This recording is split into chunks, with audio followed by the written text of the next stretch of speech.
revealing about Russia importing drones from China for use in special military operations.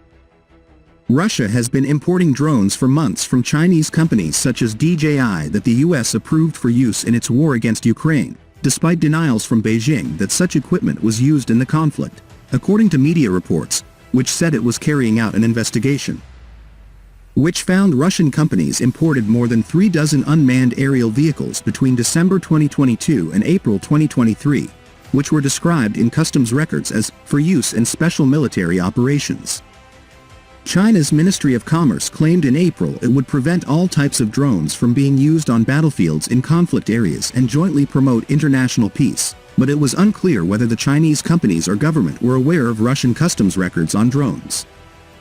The media said it obtained records from multiple sources and also found the Russian company paid the Chinese company for devices that detect and disrupt drones, all with forms designating them for use in war, presumably to speed them through the customs process.